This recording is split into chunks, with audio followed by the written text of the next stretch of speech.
day, good people. This is Inanna Joy. And this is Joyce, Wambua, Osborne. And we are here to just chill with y'all and tell you a little bit about our books. And there's a lot going on this cover. And Joy, I would love you to just explain a little bit what's going on the cover. Yes. Because I don't know whether we should start with the title, you know, how you came up with the title. And then we can go to, I see an apple there. I see a ball gag there. There's a snake in there. You know, there's a grenade. I threw in everything but the kitchen sink. Oh my God. First of all, you know, when I first started writing this book, I didn't have the title yet, but I knew that I wanted to deal with this idea of the gender wars.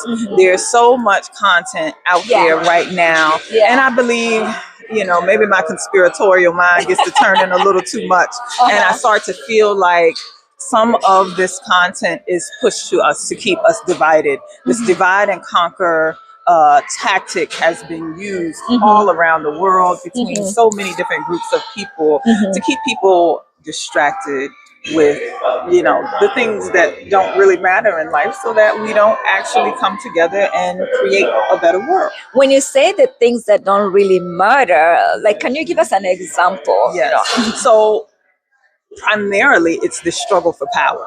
Yes. The struggle for power that men and women seem to be constantly embroiled in. But that has been going on from generations to come. It's been going on for generations, Yeah. but I don't believe it has always existed in the capacity that It is right now. Okay. Because what you have is, and I've talked about this in some of my other videos, and I touch on it a little bit in the book, 10,000 BC. Yeah. According to my understanding of history, y'all correct me if I'm wrong, but I've done some research. Yeah. Around that period of time was when we experienced as humanity, when we experienced the advent of agriculture. And along with the advent of agriculture came the settling down of people who used to be hunter-gatherers, used to be nomads, traveling in small groups. Well, now that we're remaining stationary, more of us are remaining stationary and staying in one place, there is a need to cultivate the land because we're not traveling and picking whatever's growing and hunting whatever animals happen to be available.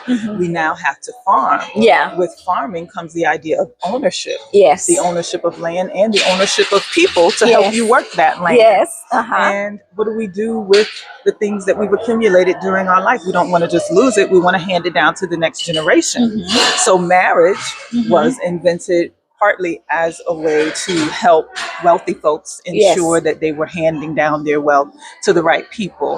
A man decided to take a wife so that he would know, okay, this woman is the one who is charged, you know, in my care. She's the person who has devoted her life to me. I can kind of guarantee to some extent that the children that she's giving birth to are actually mine. And I know that, you know, their inheritances, the wealth stays in the family. Yeah, the wealth is staying in the family. I'm handing down the wealth to the right people. Yeah. And so, you know, this idea of ownership starts to become more and more a part of the human experience. But before that, before the advent of agriculture, before the advent of this heavily imperialistic culture that we live in now, where everyone is so crazed about going around the world and taking other people's resources, you know, thousands upon thousands of years ago, before that time, history shows us that many people around the world lived a different way. Yeah. Now, it wasn't utopia. It wasn't, you know, a perfect Garden of Eden existence. Yeah. But it was one in which the feminine was honored in, you know, religious ceremonies and temples around the world. Yeah. Those temples and those ceremonies and those traditions were destroyed when male-centered religions entered the world stage, entered center stage in the world. So, you know, we have shifted significantly from a that. lot of our experience as human beings. Yeah. You know, we didn't exist in this space. Yes. And the audience, how you came up with the name. Yes.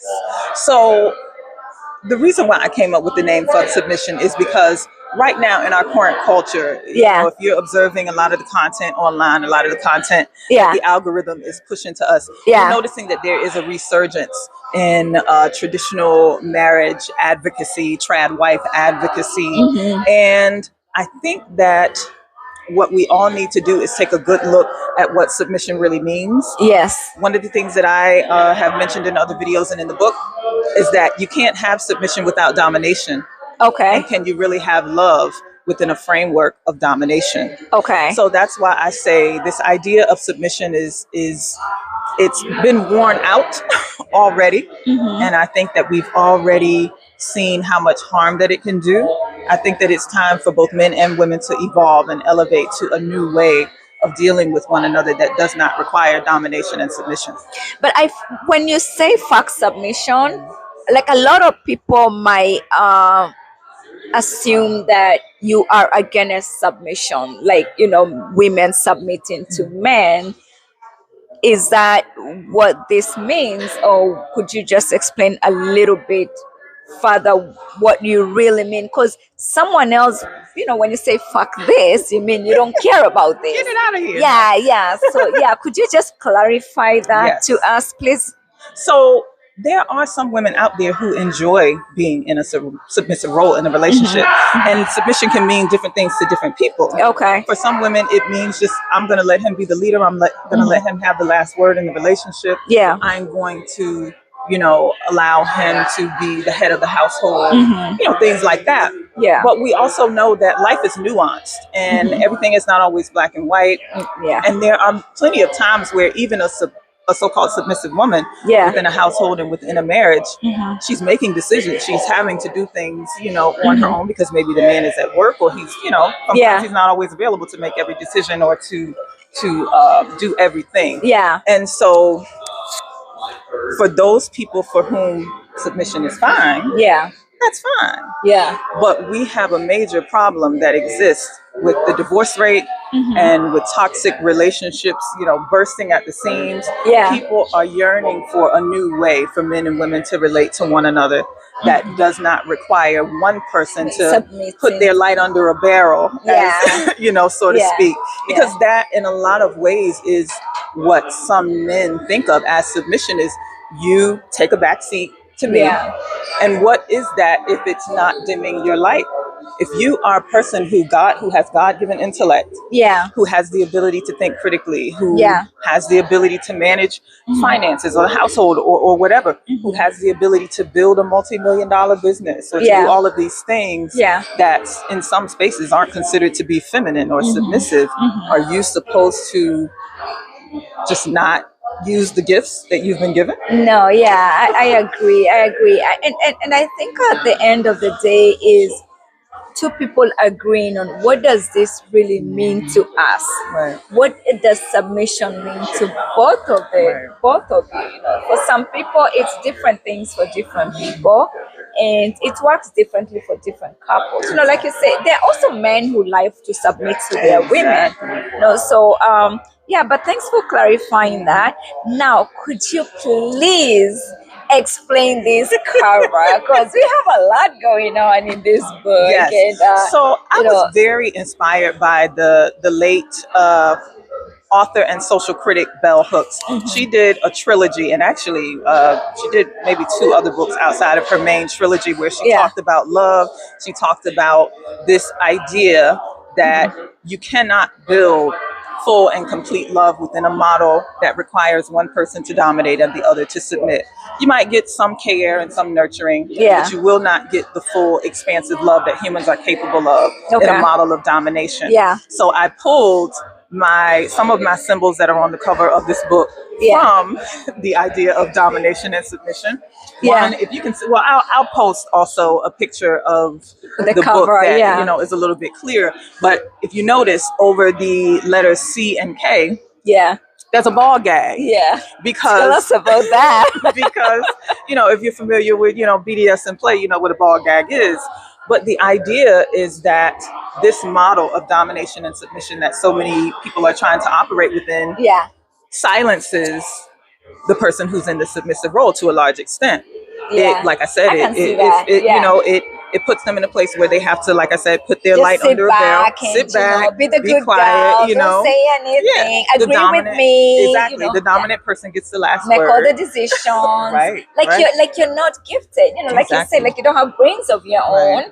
like you're not intelligent, like you can't participate Right. in that. And as if and we that's aren't extreme. capable, right? As if But we that's aren't extreme, capable of negotiating. Men and women, when given the chance, when their egos are off the table, have the ability to negotiate in order to determine what truly is the best answer instead of just going by default with the dominant person's leadership.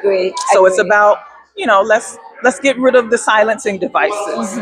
So that's part of the reason why I put that on the cover. I put the grenade on the cover because this idea is explosive. We are, like I said, we're living in an age where the algorithm and so many content creators are pushing to us the status quo because we live in a very fearful time. And a lot of people are wanting to go back to, what some consider to be some pretty antiquated notions about women taking a back seat to men. And we know that these ideas produce a lot of, not good things for people. So it's about blowing up the spot on some of these ideas because that is what is needed sometimes in order to create change. I took it back to the Garden of Eden. Because this is where a lot of these ideas originated with the story of creation. This idea that Eve was created from Adam's rib when in actuality all humans have to come through a woman's vagina, right? We don't come from ribs, we come from vaginas, right? But okay, it takes the man and the woman coming together in union to create life. But it speaks to the way in which the feminine has been pushed to the side, and we're just trying to bring it back into balance because we need both. We need the masculine and the feminine to both be honored together. So we're taking it back to the Garden of Eden, and this is what I call my Garden of Evolution series. This book and the journals in it all make up that Garden of Evolution. I see you have the snake here, but then also I want to talk about the apple because the apple got a little bite in it. There's a bite in the apple. So tell me a little bit about the bite. Okay. Of the apple. So someone took a bite. Sometimes you got to be willing to break the rules. In order to make change. We talked about the expectations that are placed upon us. And sometimes we don't mean to defy those expectations. And sometimes it's necessary to defy those expectations. We're living in a period of time where people's rights are being taken away en masse, and these are rights that folks fought for. People went to jail. People are being jailed, now as we speak, fighting for other people's human rights. And what is that if it's not biting the apple, if it's going against the status quo, going against the rules in order to create change that is truly needed? Sometimes those rules are meant to be broken. Sometimes you got to bite the apple. You gotta bite. Okay, friends. To get the knowledge. To get the knowledge. To evolve. To get to where you need to be. That's right. And bite the apple. That's right. And to get that, this is the reason why I put the symbolism of the snake on there as well, because as a snake sheds its skin, we have to be willing to go through that uncomfortable process in order to create new lives for ourselves. And grow, rediscover ourselves, reinvent ourselves, shed off your skin. That's it. Okay, that is really good. I like that. I really like that. You're all gonna love, and I like that the feel of the cover. It's very glossy and smooth. It's a really good touch. I like the way things feel.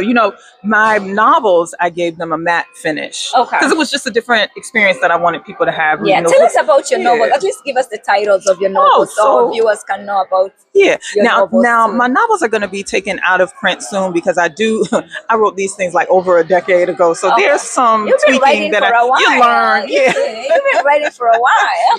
As you live and learn, you grow. And there's some changes that I like to make to them. Some minor changes. But they are in the Jane Luck Adventure series, and they're just about a young woman who grew up in a very sheltered environment, and she leaves home and ultimately becomes a hit woman. So her journey is a very adventurous one. The first book is called Pretty Little Mess, a Jane Luck Adventure. And the second one is Things Fall Together, a Jane Luck Adventure.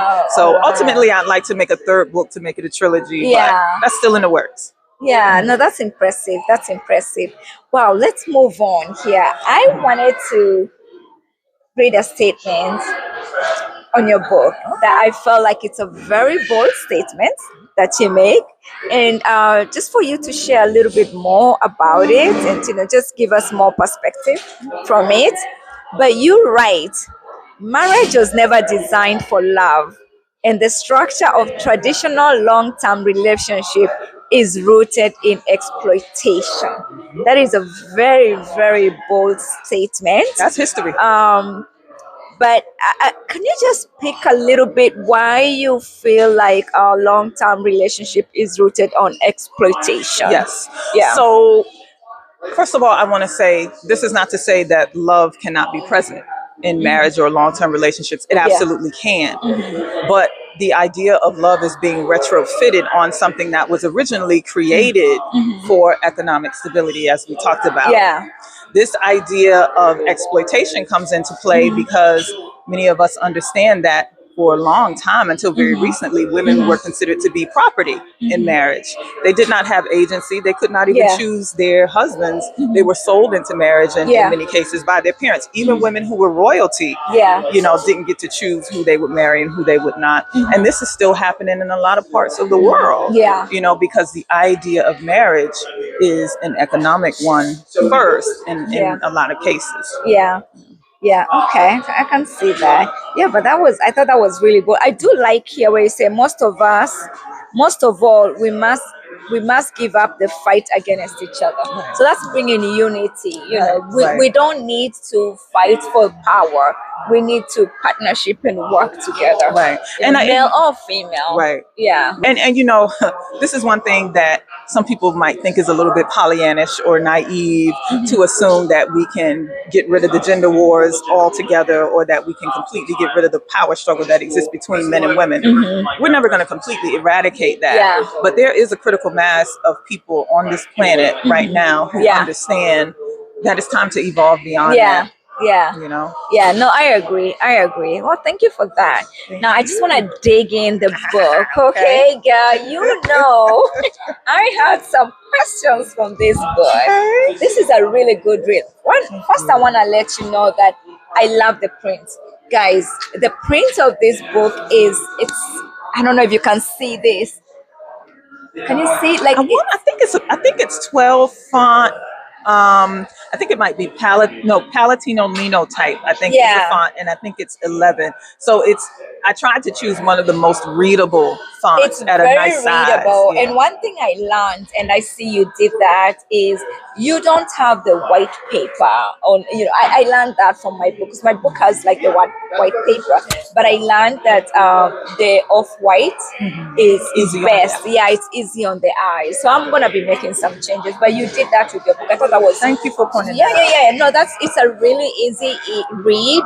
You're gonna love the font, and the fact that you picked the off-white, that was a learning for me. That's an ergonomic thing, and you learn it as you go. I learned it with my first book as well. What is the experience? And another thing, it's sized like a novel. Yeah, it is. I noticed that. And it's kind of like a workbook. Yeah, because I've got questions at the back of every chapter. Yeah. But I sized it like a novel so that people could easily stick it in their purses or in their bags. And like that. Yeah, it's really good. Well, I highlighted a few things, and I wanted us to talk about what I like most about your book is at the end of each chapter we have like reflections with questions, and you also have affirmations. It's really, really a good read. You finish reading a chapter, there's questions, reflections, and then there's affirmations. I think that was very, very thoughtful of you. It's like a little help book. It gets us thinking, and you question and reflect on your life. Because that's where that snake comes in. We have to do the work to get to the evolution. And those questions and affirmations, they really serve as a launching pad. Because once you get your little journal, if you get some of the journals from the series, you start writing, you come up with your own, and you really take off with your self-reflection. Yeah. So I'm gonna read page 180 here. You say, choose who you love. You may not be able to control who you fall in love with, but you damn well better control who you choose to love. I think that is very true. If your heart is the only direction tool you use, you'll drive off a cliff every time. But if you turn on your brain's GPS, activating your logic, conscious, and intuition, you are more likely to arrive at an enriching connection or a joyful, peaceful, and partnered life.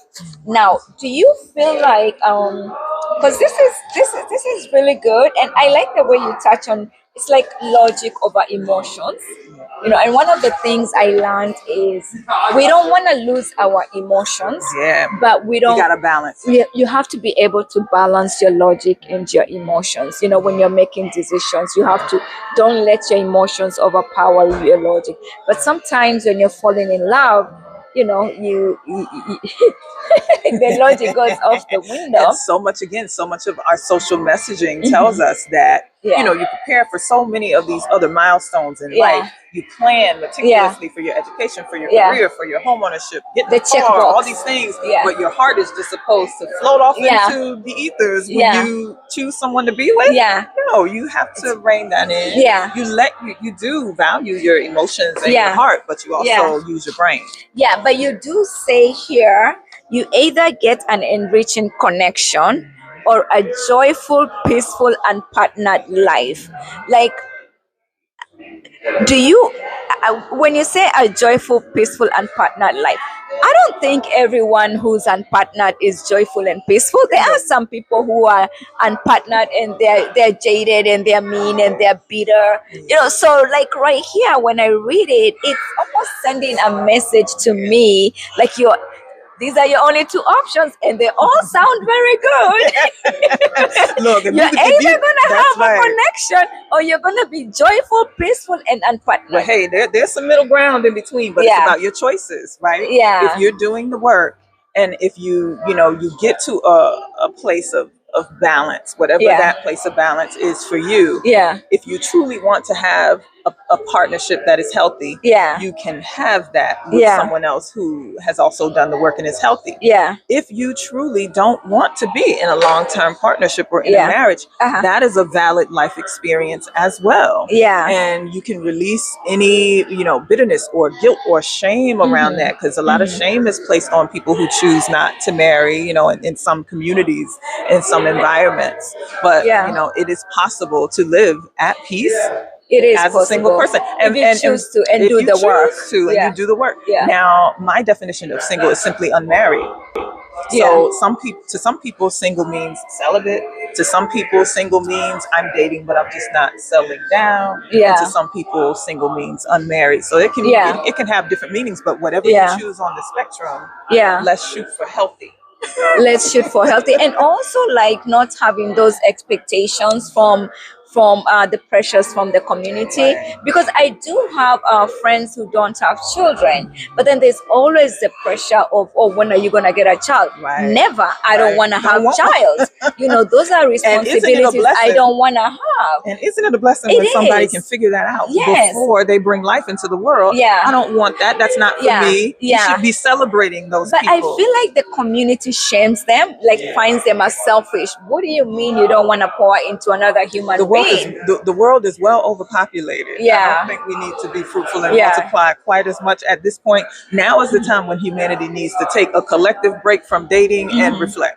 Yeah, and some people. And I think we should normalize and celebrate people who make decisions not to get married, to stay single, or not to have babies. The society is already beating them down like it's a bad decision. I don't think it's a bad decision. Absolutely not. I think at the end of the day, respecting that we are all different, and loving our differences and embracing each other with our differences, that's the key right there. But you know what some people, what's going on in some people's minds right now, Jay. Part of the reason why so many people get upset about the idea of, especially women who choose not to have children, choose not to marry, is because they're locked into this idea that women are supposed to be the nurturers, that is your only purpose in life. That's to why give you're birth here. and to nurture and to manage men. And if you're not willing to do that, for them, it triggers them because they feel that means that there are going to be less women available to service them. Or even like I saw this video on Instagram a while back, and this lady, she doesn't have kids, and she was saying that she doesn't date men with kids, and she was getting bashed I up, know she was getting beat yeah, up. because what do you mean you don't want to date guys with kids? You must be a horrible woman. If you Yeah, don't wanna are you sure you don't want to be a mother of these kids? You don't want to date me because I have kids? And she was explaining that I chose not to have kids because I don't want those responsibilities. Now you want me to come to your life, take over your kids, and take care of your kids? No, thank you. Exactly. And see, my experience in particular now, I'm at a particular point in my life right now where I've chosen to be single. Yeah. Now, for some people, they try to use that as an insult. They'll get in the comments and say, "Oh, you're just saying all this stuff because you're single." Because you don't have actually, a guy. That's the point. It's a Yes, I decision am you've single. made, It is a decision that I've you made might just get at this somebody point in my today. I could, but right now, at this stage in my life, Yeah. this is where I've chosen to be because I have certain goals. I have certain, ideas in mind about how I want to live my life. It doesn't mean that I don't have love. It doesn't mean that I don't enjoy the company of some very beautiful, and interesting men, at times. Yeah. But that's a choice that I've made. I had, I was married for 10 years, together with my ex for 12. And I learned a lot in that experience. He's not my enemy. We co-parent quite well. I'm thankful to say that. Yeah. We have 2 teenagers, 2 beautiful children. Yeah. I'm thankful that I had the children are experience beautiful, of being a mom. I always wanted to be a mom. Yeah. During the time that I was, from the time that I got pregnant, I thoroughly enjoyed that experience. I enjoyed being a stay-at-home mom for a period of time. I homeschooled my daughter for a period of time. At every stage of my journey, I tried to exercise my agency, even though there were times when I didn't exercise it as much because I was still learning. Yeah. But that's really good. Yeah, this is where we are. Beautiful children. Thank you, and so do you, gorgeous sons. Thank you. Yeah, God is good. But it's a beautiful experience. Our experiences are varied, and they're nuanced. It's not just this black and white thing. Yeah. Yeah. No, I agree. Wow. Okay, moving. You got some pages folded. Yeah. Here, listen, my bookmark. No, I'm just saying you picked out a lot. Listen, because I thought this was really good. Right here on the reflection on choices, right? Chapter 14, you say, I am choosing partners aligned with my dreams, goals, and life paths, and I am being driven. Yeah, I did some folding right here. Like I was going I in. gotta mark these. I didn't want to forget. I will have to do this. This is not good. Oh no, it's okay. There we go. And I can cut. Yeah. So right here on chapter 14, on reflections on your choices, you write, I am choosing partners aligned with my dreams, goals, and life path, and I am being driven primarily by trauma, chemistry, and fantasy. Okay, it's actually so that looks like that's a question. You're asking a question. Yeah, am I choosing partners aligned with my dreams, goals, life paths, or am I being driven primarily by trauma, chemistry, and fantasy? How can I know the difference? That's a very good question. That's a very good question. Now, I know there were seasons in my life I was driven by trauma and fantasy. But I don't know if I knew it was fantasy. Oh, yeah. We don't. I don't think we know. When we know better, what they say, when we know better, we do better. When you know better, we do better. Yeah, I feel like for me, now I know I choose not just partners, even friendships, even goals, even careers. Everything to me has to be aligned. I'm big on alignment now. We have to not only be aligned now, but our futures have to be aligned. We have to want the same things tomorrow. That's right. Otherwise, I call it a recipe for future frustration. Yeah. But tell me what drove you to ask this or add this under your reflections, because you do have some really, really good questions on the reflection side of your book. Yeah, that particular one, I think, even though we may not always know the answers to these questions, it's good to think about them. Yeah. Sometimes we might be encountering some of these questions for the first time. Yeah. And sometimes, we may have avoided. You Yeah. might have heard little, inklings of these kinds of questions before, and we avoided it because it can hurt. It can be difficult. If I have to acknowledge that I'm being driven by my trauma, then I have to confront my trauma. Yeah. Which traumas are driving me then, so that I can correct it. And, that was a big reason why I decided to put reflections at the end of every chapter anyway, in this particular one, because it's so necessary to self-reflect. Sometimes we just barrel through life without asking why. Yeah, I feel like your book is also a little bit, when I talk about my book, like being a mirror. Yeah. I find your book, there's a little bit of alignment there, similarities, like Absolutely. It's a mirror. Yeah. Like you're reading it and you're actually looking at yourself and you're like questioning yourself. You got to pick that little piece of greens out of your teeth. You got to recognize you got a pimple here. Yeah. Cross-eyed. You got to look at that. Look at that. Look at and yourself fix it. in the mirror and work on yourself. Right. Work on yourself. Okay, yeah, and you have the affirmations. The affirmations are really, really good. Thank you. Like this one says, I have the power to learn how to make healthy choices, and I commit to exercising better judgment daily.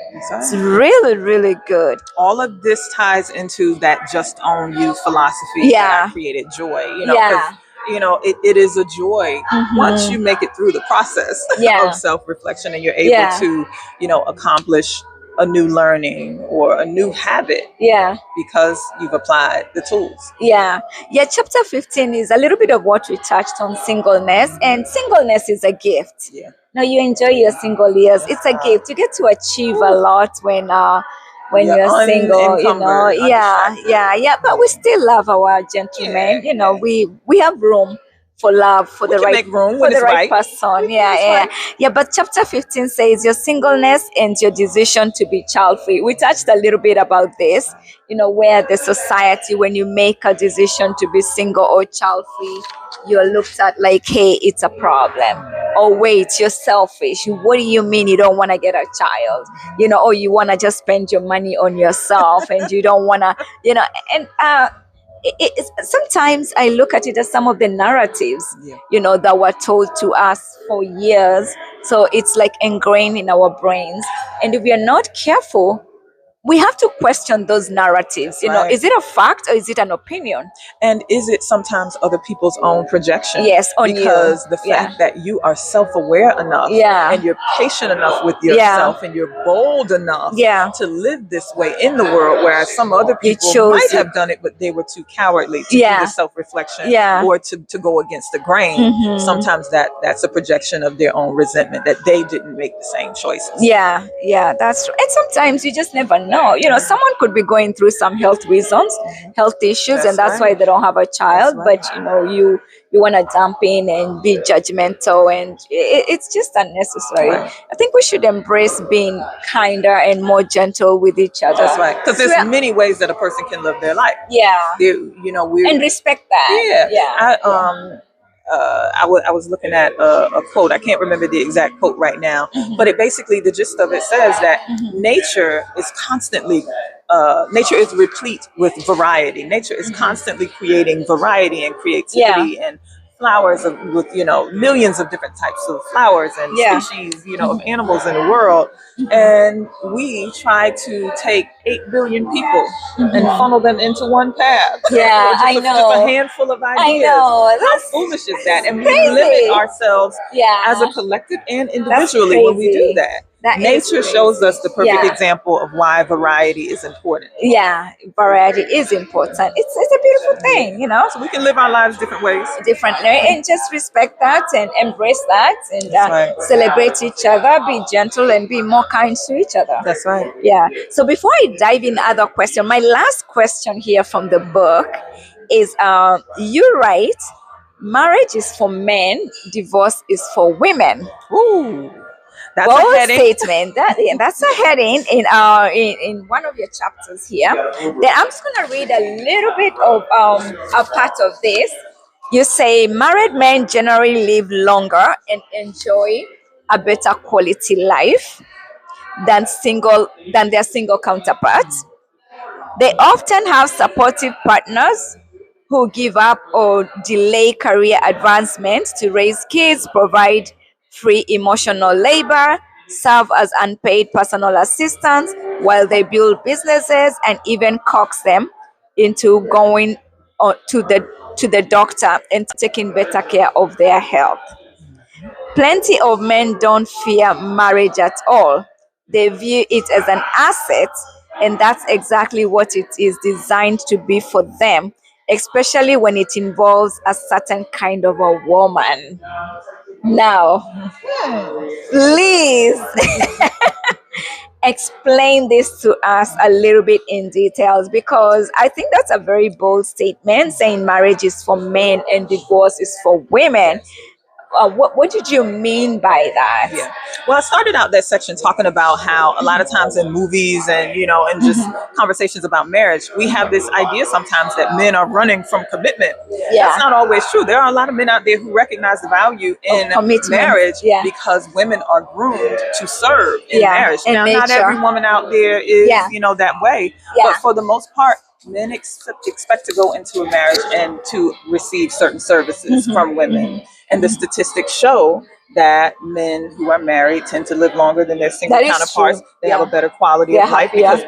because they have a personal assistant at home taking care of them. And pushing them to go for their Right, and physicals. pushing them to go get better, pushing them to start their businesses, being the unpaid secretary behind the scenes, all of these things. Yeah. Whereas the statistics don't show the same thing for women. Women, for example, if they get sick, chronically ill during a marriage, the men are more likely to leave, whereas the woman is more likely to stick around and be the caregiver.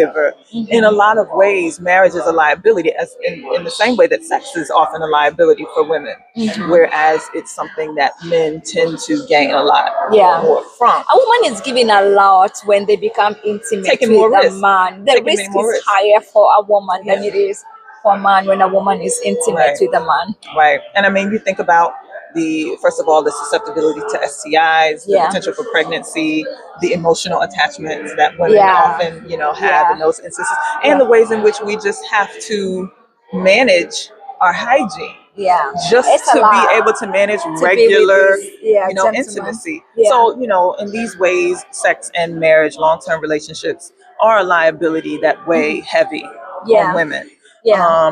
But in a lot of ways, there are conveniences that men get in these relationships that literally leads to a better quality of life statistically for them.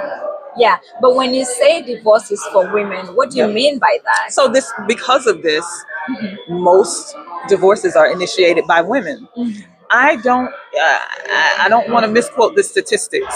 I think it's 70% of divorces are initiated by women. And if the woman is educated, it's 90%. Exactly. If she's educated, it's 90%. Because you get to a point where you feel like you're married to your child, and who wants to have sex with their child? Oh my God. Unless you got a problem, unless you got a real problem. So the intimacy suffers, all of these things suffer because you have this disconnect. I talk about this evolution gap in some of my content, which basically comes from so many eons, literally thousands of years, generations that women have been groomed to be the nurturers, to be the multitaskers, to be the managers. And it has created this evolution gap because the men have not been groomed with these same relational skills. And how do you carry on a long-term relationship? How do you keep from getting bored out of your mind as a woman?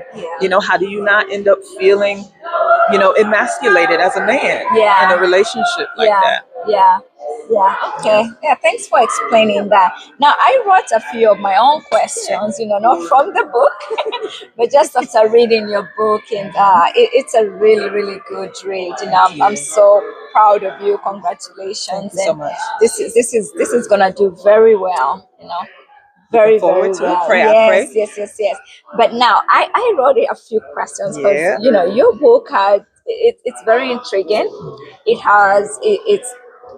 It makes you think, and question a lot of things. But I want to get from you, with everything we've discussed and what you've written about. I know what you're going to say. What? Go ahead. I'm laughing You because know, this I feel the good stuff yeah, coming on. yeah, with everything you've written and even the title for submission and how do you hate men? Like, do you? Because I think the brothers are good. I love the brothers. I think we I have love some the good smart men ones. out there. Yes. There's really good men out there, Yes. but from all cultures. We love all cultures. Yes. The good ones, Yes. the healthy ones, Yes, the the ones, healthy ones. the quality ones, right? Yes. The ones who are willing to take the path of evolution. Okay, I love men. Okay. I gave birth to a young man. Yeah. I was married to a man who I still have, like I Yeah. said, a good co-parenting relationship with. Yeah. Some of my closest friends are men. Yeah. Platonic But relationships. Yeah. that doesn't mean that I'm not gonna love them enough to challenge them. Okay. We live in a world that for too long has not challenged men to the same extent that it has challenged women. It has not placed responsibility on men to the same extent that it has placed responsibility on women. And Yeah. because we love y'all, because we want y'all, Yeah. we need you to catch up. Yeah. We need you to catch up, and we need you. We need you. This is not, need men. I am not the woman who's out here saying we don't need no man. Yeah. Okay. Yeah. We need you as fathers. We need the men. We need you as responsible business owners, Yeah. as community leaders, Yeah. as just people, as good, Yeah. decent human beings contributing to the communities and the world around you. Yeah. But we need you in a healthy state. In a we healthy need you to state. try to grow in the same ways that we need to grow. We need to grow. I mean, I'm always reading books. I love personal books. I love to challenge my mind. So books are my friend, and I love to have intellectual conversations. Yeah. No, It never gets boring. Yeah, I like a gentleman who can, Challenge me. challenge my mind. Someone I can pick their brain about something. So I think those intellectual conversations are very good. And challenge me without making it combative. Yeah. Let me challenge you without us Yeah. making it combative. Yeah, Because yeah. it doesn't need to be that. It doesn't that need to turns be off that. the intellect and Yeah. puts you in defense mode. Yeah, in defense mode. Yeah, we don't need. What about marriage? Are you anti-marriage, Joy? I am. Well, we all know she loves men. She's not against men. I So love me I'm some men now. I glad. love some men now.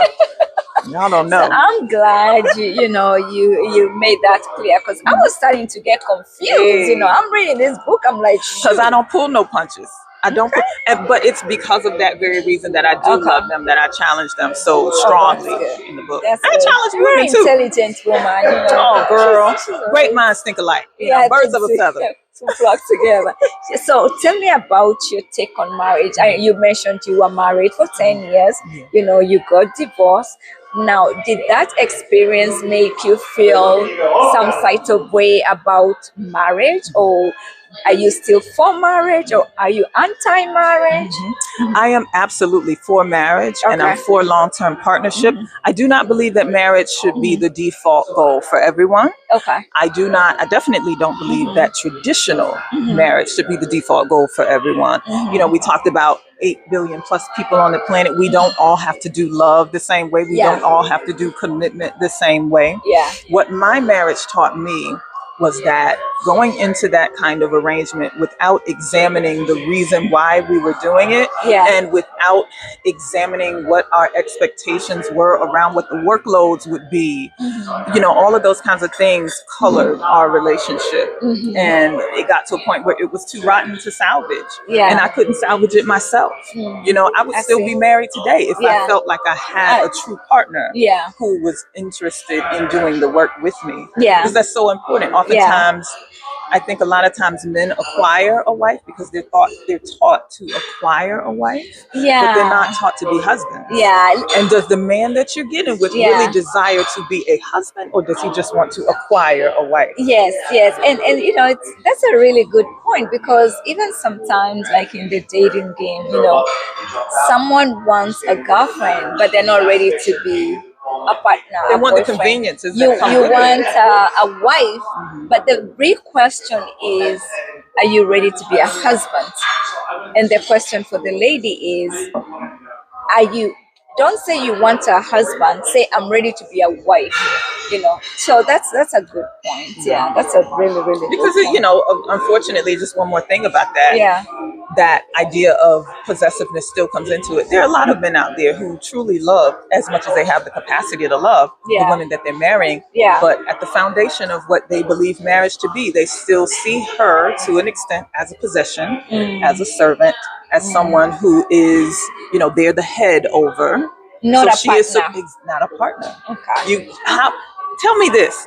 How is it that we're taught that in order to know who you should choose as a spouse, Yeah. you should, in a lot of ways, look at who you can have a good friendship with? You're supposed to start a healthy romantic relationship as a friendship, right? Yeah. In a lot of ways, people Yeah. say, "Oh, my husband is We my were best friends. friend. Yeah, We were yeah, yeah. friends first," Yeah, because yeah, yeah. because friendship provides a framework for us to value one another Yeah, equally. agree. We don't treat each other the same. We're not Yeah. equal in the We're 50-50 friends. sense, Yeah, yeah. because there's no way to have that equality in the purest sense.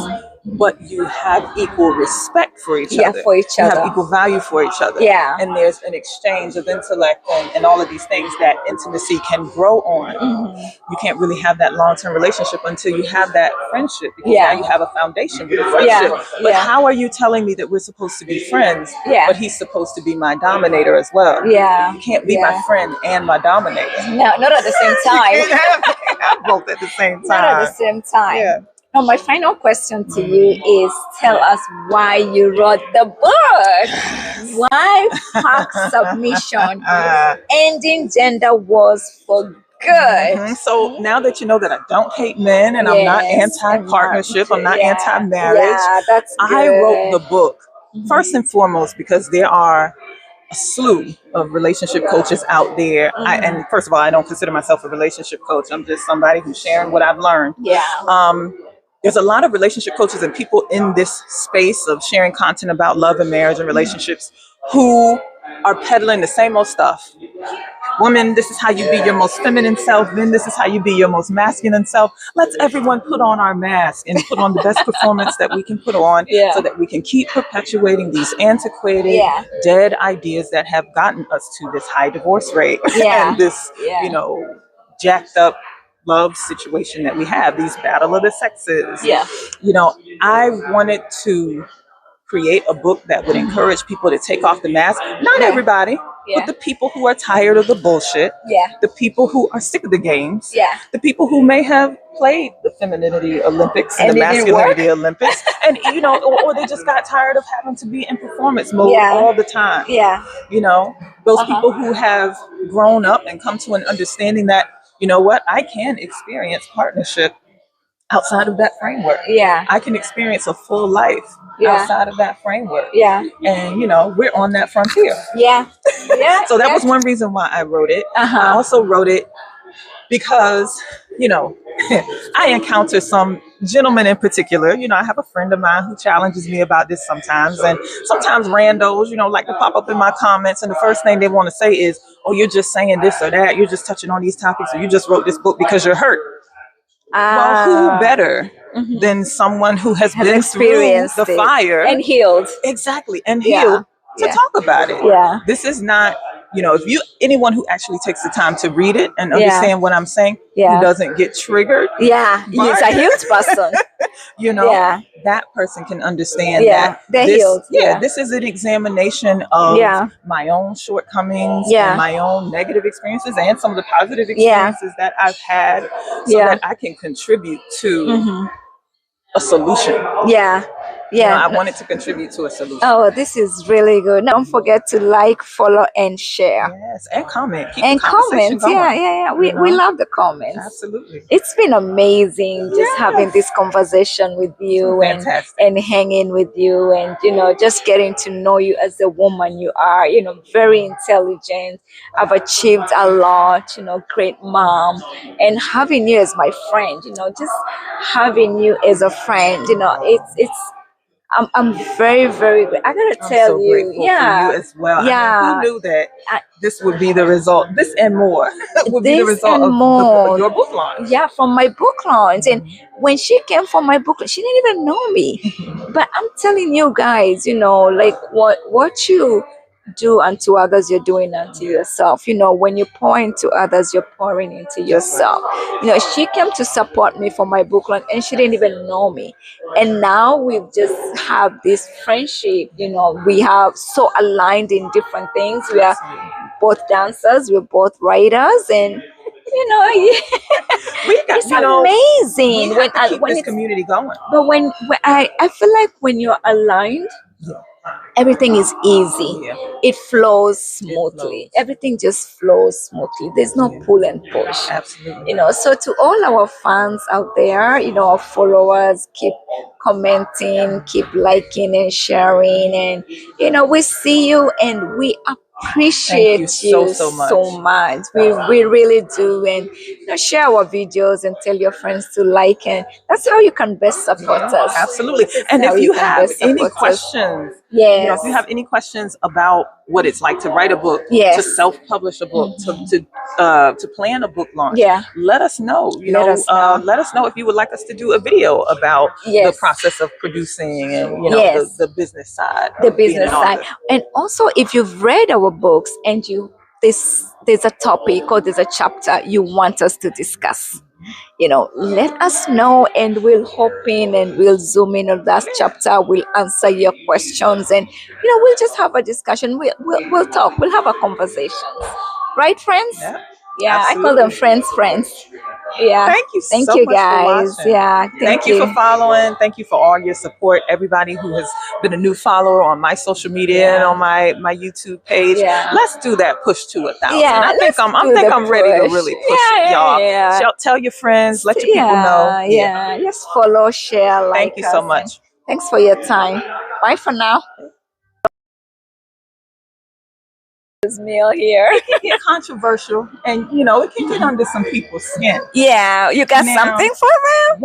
I got a little something for the men in particular. I love the men. You know, we're going to talk about that. Yeah. But there's a particular group of men out there who have a habit of following women around on the internet and, you know, trying to poke. It's like the little boys on the playground that come and poking on the little girls your sand and run away.